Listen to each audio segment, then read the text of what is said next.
সকালে হোক বা সন্ধেবেলায় যে কোনো সময় কিন্তু আপনারা ঝটপট এই রকম একটা সুন্দর টিফিন ব্রেকফাস্ট বা নাস্তা বানিয়ে খেতে পারেন। তাহলে চলুন শুরু করি আজকের রেসিপি। নমস্কার বন্ধুরা, কেমন আছেন সবাই? ভালো তো? পাপিয়ার ঘরোয়া রান্না চ্যানেলটিতে সকলকে জানাই স্বাগত। চলে এসেছি আবার একটা দুর্দান্ত স্বাদের রেসিপি নিয়ে। আমি প্রথমে এখানে নিয়েছি 3টে বাটি মাপ করে সুজি, চিড়ে আর বেসন। একদম একই মাপের নিয়ে নিয়েছি 3টে বাটিতে। বুঝতে সুবিধে হবে বলেই একসাথেই 3টে বাটিতে আমি সমান মাপ করে নিয়েছি। এটা আমি হাফ কাপ করে নিয়ে নিয়েছি। আর এখানে নিয়েছি আমি হাফ কাপ চিড়ে। চিড়েটাকে আগে থেকে পরিষ্কার করে বেছে একটা সুতির হালকা ভেজা কাপড়ে ভালো করে মুছে নিয়েছি, কারণ চিড়ের মধ্যে অনেকটাই ধুলোবালি থাকে। 3টেই একই মাপের নিয়ে নিয়েছি আমি বেসন আর সুজি। সুজিটাও ভালো করে একটু পরিষ্কার করে আমি চেলে নিয়েছি। এখানে আমি পাতলা চিড়েটা নিয়েছি, আপনারাও কিন্তু পাতলা চিড়েটাই নেবেন, তাহলে ভালো হবে। এবার এগুলোকে আমি সরিয়ে দিয়ে নিয়ে নেব একটা মিক্সির বাটি, কারণ চিড়ে আর সুজিটা আমি গুঁড়ো করে নেব। প্রথমে মিক্সির বাটির মধ্যে আমি চিড়েটা দিয়ে দিচ্ছি। এটা আগে থেকে একটু গুঁড়ো করে নিলেই রেসিপিটা ভালো হবে। আর তারপর আমি দিয়ে দিলাম সুজি। চিড়ে আর সুজিটা একবারে দিয়ে ভালো করে আমি মিহি একটা পেস্ট তৈরি করে ফিরে আসছি। এখানে দেখুন আমার চিড়ে আর সুজিটা খুব সুন্দরভাবে পেস্ট হয়ে গেছে, একদম মিহি পাউডার তৈরি করে নিয়েছি। আমি দেখিয়ে দিচ্ছি, দেখুন কতটা মিহি করে কিন্তু গুঁড়ো করতে হবে, সেটা দেখে আপনারা বুঝতে পারছেন। খুব ভালো করে কিন্তু মিহি করে গুঁড়ো করে নিতে হবে, বেশি বড় বড় দানা ভাব যেন না থাকে। এবার সমস্ত চিড়ে আর সুজির গুঁড়োটাকে একটা বোলের মধ্যে আমি ঢেলে নিলাম।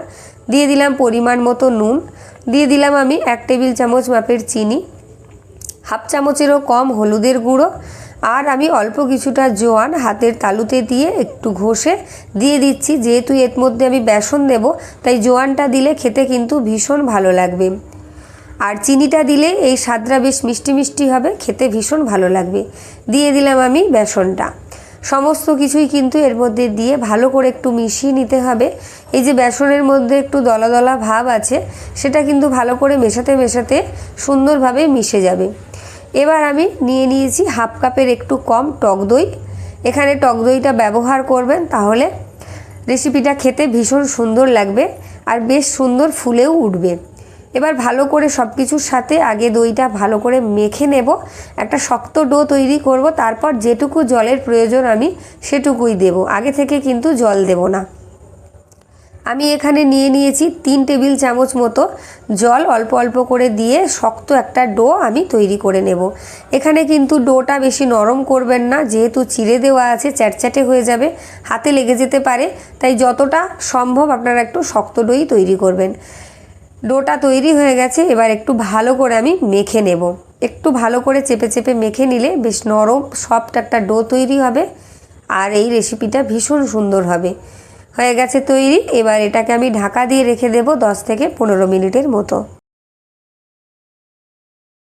ততক্ষণ আমি গ্যাসের ওপর একটা প্যান বসিয়ে অল্প কিছুটা সর্ষের তেল দিয়ে দিলাম, 1 থেকে 1.5 টেবিল চামচ মতন। তেলটা হালকা গরম হয়ে গেছে, এবার দিয়ে দিলাম আমি হাফ চা চামচ গোটা ধনে, হাফ চা চামচ গোটা জিরে। এবার জিরে আর ধনেটাকে আমি হালকা আঁচে খুব ভালো করে ভেজে নেব। এটা যেন বেশি পুড়ে না যায়, সেই জন্য আমি হালকা আঁচে ক্রিস্পি করে ভেজে নিলাম। দিয়ে দিলাম আমি একটা বড় মাপের পেঁয়াজ কুচি, 3-4টে লঙ্কা কুচি। এখানে ঝালটা আপনারা আপনাদের পরিমাণ মতো দিয়ে নেবেন। দিয়ে দিলাম অল্প পরিমাণ রসুনের গুঁড়ো। এবার ভালো করে কিন্তু এটাকে ভেজে নেব আমি, যাতে কাঁচা রসুনের গন্ধটা না থাকে। দিয়ে দিলাম একটা ছোট মাপের টমেটো কুচি। এটাকেও একটু নাড়াচাড়া করে ভেজে নেব। তবে পুরো রেসিপিটায় আমি কিন্তু কম আঁচে করছি, একদম গ্যাসটাকে লোতে রেখেছি। ভালো করে একটু নাড়াচাড়া করে এটাকে ভেজে নিয়েছি। এবার দিয়ে দিলাম আমি পরিমাণ মতো নুন, হাফ চা চামচ হলুদের গুঁড়ো, হাফ চা চামচ জিরের গুঁড়ো, হাফ চা চামচ ধনের গুঁড়ো, আর দিয়ে দিচ্ছি আমি হাফ চা চামচ গরম মশলার গুঁড়ো। এবার ভালো করে মশলাটাকে আমি ভেজে নেব লো আঁচে। এই মশলাটা ততক্ষণ ভালো করে ভাজা হতে থাক। ওদিকে আমি কয়েকটা আলু আগে থেকে ভালো করে সেদ্ধ করে খোসা ছাড়িয়ে রেখেছিলাম। এবার একটা কাঁটা চামচ দিয়ে এটাকে খুব ভালো করে ম্যাশ করে নিতে হবে। এর মধ্যে যাতে বড় বড় লাম্পস মানে বড় বড় দলাভাব না থাকে, সেদিকে একটু খেয়াল রেখে খুব ভালো করে এটাকে আমি ম্যাশ করে নিয়েছি। চলুন এবার এদিকে আমি মশলাটাকে আরেকটু নেড়ে চেড়ে নিলাম। খুব ভালোভাবে ভাজা হয়ে গেছে, কাঁচা গন্ধটাও চলে গেছে।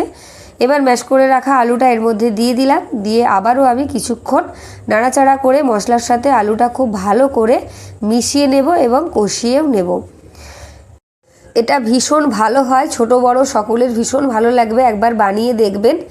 আর আমার এই রেসিপিটা কেমন হয়েছে অবশ্যই আমাকে একটা কমেন্ট করে জানিয়ে যাবেন। যদি ভালো লাগে তাহলে একটা লাইক দেবেন, বন্ধুবান্ধবদের মধ্যে শেয়ার করে দেবেন, আর আমার চ্যানেলটি সাবস্ক্রাইব করে পাশে থাকা বেল আইকনটি প্রেস করে অল করে রাখবেন। আমার ভিডিও নোটিফিকেশান সবার আগে আপনার কাছে পৌঁছে যাবে। আর এখন একটা নতুন হাইপ এসেছে ইউটিউবে, সেই হাইপটা দিয়ে আমাকে একটু পয়েন্ট দিয়ে দেবেন যদি আমার ভিডিও ভালো লাগে আর এইরকম নতুন নতুন ভিডিও আপনারা দেখতে চান। আর আপনারা কে কীরকম ভিডিও দেখতে চান আমাকে কিন্তু অবশ্যই কমেন্ট করে জানাবেন, কীরকম রেসিপি আপনারা দেখতে চান। দিয়ে দিলাম হাফ টেবিল চামচ চাট মশলার গুঁড়ো আর অল্প কিছুটা কাসৌরি মেথি হাতের তালুতে একটু ঘষে দিয়ে দিলাম। এটা দিলে আমি এই আলুর যে পুরটা তৈরি করছি এতটাই টেস্টি হয় আর সুন্দর একটা গন্ধ আসে যে না তৈরি করলে আপনারা বুঝতে পারবেন। এরকম পুর তৈরি করে কিন্তু আপনারা যে কোনো কিছু বানিয়ে নিতে পারেন। এখানে সমস্ত পুরটা তৈরি হয়ে গেছে, এটা তুলে আমি ঠান্ডা করে নেব। এদিকে দেখুন আমার ডোটা কিন্তু খুব ভালোভাবে সেট হয়ে গেছে। আমি আবারও কিছুক্ষণ একটু ভালো করে মেখে নেব। আর আপনাদের বলি, যদি মনে হয় যে একটু নরম হয়ে গেছে তাহলে একটু বেসন বা ময়দা দিয়ে এটাকে শক্ত করে নিতে পারেন আর হাতে একটু তেল মাখিয়ে নিতে পারেন। দিয়ে দিলাম কিছুটা ধনেপাতা কুচি, ভালো করে এর সাথে একটু মেখে নিয়েছি। মেখে ডোটা একদম সুন্দর করে রেডি করে নিয়েছি। হাতে একটু সাদা তেল নিয়ে ভালো করে মাখিয়ে নিলাম যাতে আমার হাতে লেগে না যায়। আমি এটার থেকে ছোট ছোট লেচির আকারে কেটে নেব, তাই হাতে একটু তেল মাখিয়ে নিলাম। প্রথমে একটু লম্বা করে নিয়ে, এখানে বলার কিছু নেই, আপনারা সবাই পারেন এটা, অল্প অল্প ছোট ছোট করে রুটির লেচি তৈরি করতে গেলে ঠিক যতটা মাপ নিতে হয় ততটা মাপের আমি কেটে নিচ্ছি। দেখুন এইভাবে কিন্তু সমস্ত বলগুলো আমার এখানে তৈরি হয়ে গেছে। এবার চলুন, আমি যে পুরটা তৈরি করে রেখেছিলাম সেই পুরটা কিন্তু এখানে পুরোপুরি ঠান্ডা করে নিয়েছি। এবার আমি এক একটা বল নিয়ে ভালো করে একটু গোল করে ভেতরটা এইভাবে একটু আঙুলের সাহায্যে চাপ দিয়ে গোল করে নেব। আপনারা এটা সবাই পারবেন, একবার দেখলেই রেসিপিটা তৈরি করতে পারবেন, এমন কিছুই কঠিন নয় আর খুব তাড়াতাড়ি হয়ে যাবে। সন্ধেবেলায় বা সকালবেলায় আপনারা বানিয়ে খেতে পারবেন। এবার ভেতরে আলুর পুরটা দিয়ে দিলাম, পুরটা একটু বেশি করে দেবেন তাহলে খেতে ভালো লাগবে। এবার চেপে চেপে খুব ভালো করে মুখটাকে আমি মুড়ে দেব। সুন্দর করে মুখটাকে কিন্তু একটু চেপে চেপে মুড়ে দিতে হবে যাতে ভেতর থেকে পুরটা বেরিয়ে না আসে। যারা ফেসবুক থেকে দেখছেন তারা অবশ্যই আমার পেজটা ফলো দিয়ে রাখবেন। ভালো করে একটু গোল গোল করে নিলাম হাতের সাহায্যে। দেখুন কত সহজে তৈরি হয়ে গেল। একটা তৈরি হয়ে গেছে, আমি আরও একটা তৈরি করে দেখিয়ে দিচ্ছি আপনাদের বোঝার সুবিধার জন্য।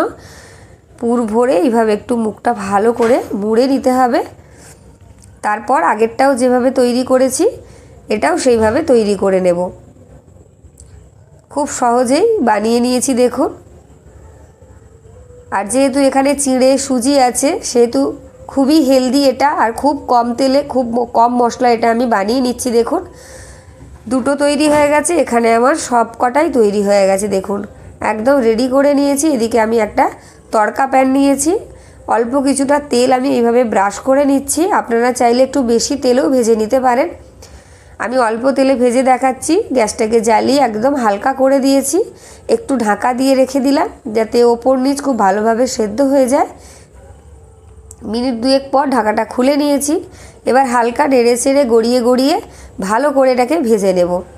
একটু গড়িয়ে গড়িয়ে সময় নিয়ে ভাজলেই কিন্তু রেডি হয়ে যাবে। দেখুন এইভাবে হালকা লালচে করে ভেজে নিয়েছি। ওপরটা থাকবে ক্রিস্পি, ভেতরটা থাকবে নরম, খেতে ভীষণ সুন্দর হবে। দেখুন এইভাবে আমি সমস্তগুলোকেই ভেজে তুলে নিয়েছি। দেখুন কতটা সুন্দর লাগছে, দেখতে যতটা সুন্দর লাগছে খেতে কিন্তু ততটাই সুন্দর লাগবে। তাহলে আমার ভিডিও কেমন লাগলো অবশ্যই কিন্তু আমাকে কমেন্ট করে জানাবেন। এখানে কিন্তু পুরোপুরি আমার রেডি হয়ে গেছে। সসের সাথে বা যে কোনো চাটনির সাথে পরিবেশন করুন। দেখা হচ্ছে আবার একটা নতুন ভিডিও নিয়ে, ততক্ষণের জন্য টাটা।